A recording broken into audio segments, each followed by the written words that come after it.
congregation, faculty and staff, board members, formation directors, family, friends, and my dear classmates, it is an honor and a joy to reflect with you today. Several years ago, at a community gathering with my Dominican sisters, our prioress offered one insight. One thoughtful question can change the tone of an entire conversation. This has stayed with me ever since. And this week in particular, I've been reflecting on the many questions that have shaped my time at CTU. Here are some of the questions I arrived with. Am I ready for graduate level theology? Will I survive my first finals week? What the heck is D2L? Maybe these sound familiar to some of you. One question I was not expecting to ask was, will the Pope show up to our graduation? Now, I haven't seen him. It appears he couldn't make it. Maybe he heard that seating was limited. But Holy Father, if you're watching the live stream, please know we would have saved you a seat. I came to CTU as well with many questions born of ministry and experience. As a sister, I'm often seen as someone to talk to about God stuff, and I wanted to be better equipped to respond in those conversations. To be honest, I came to CTU seeking answers. But over the past 4 years, my perspective has shifted.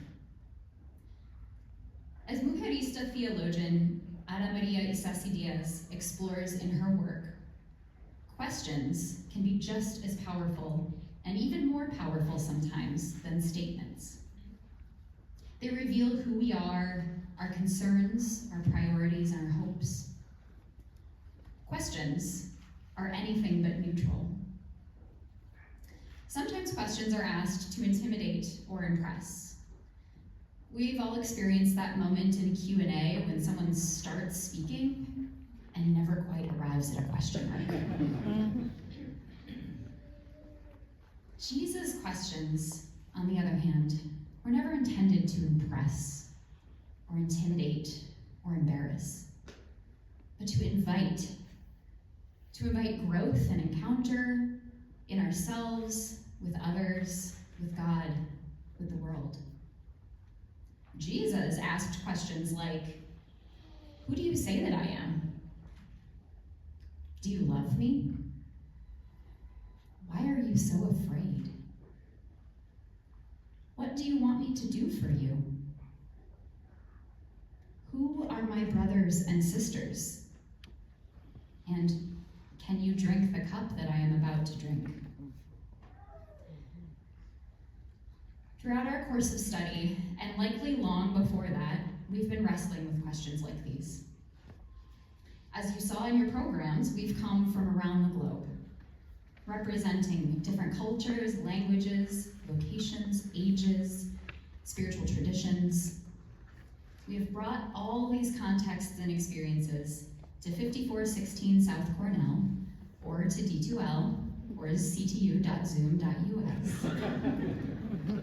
And my classmates, it has been your questions that have widened my perspective and enriched my CTU experience.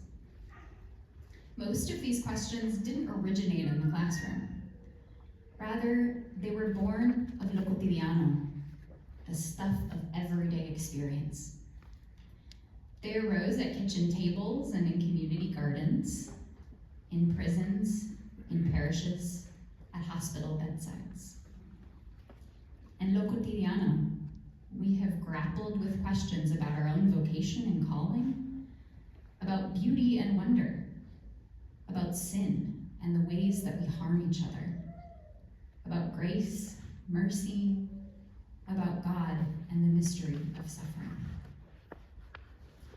And for this, we thank you, our families and friends, our communities and our formators, our colleagues and those with whom we've ministered.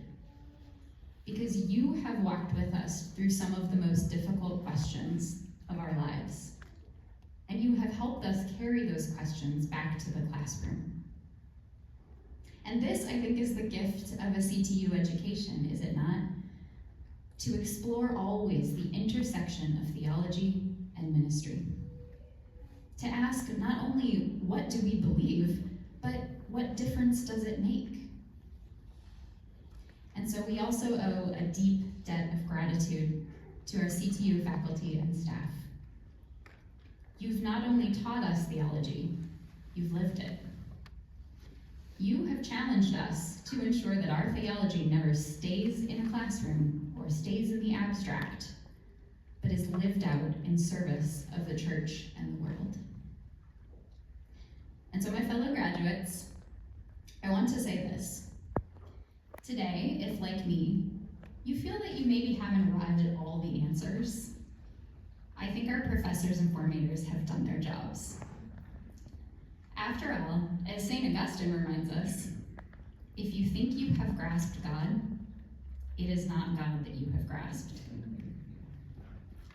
So as we mark the end of this chapter and step into whatever is next, this is my prayer for us. May we never stop asking bold and faithful questions. May we listen deeply for the answers. May we resist the temptation of certainty and stay open to wonder. May our questions change the tone of hateful conversations. May they heal rather than wound, promote unity rather than division, and foster a culture of encounter. And may our search for truth lead us always deeper into the mystery of divine love. Thank you for being such good company.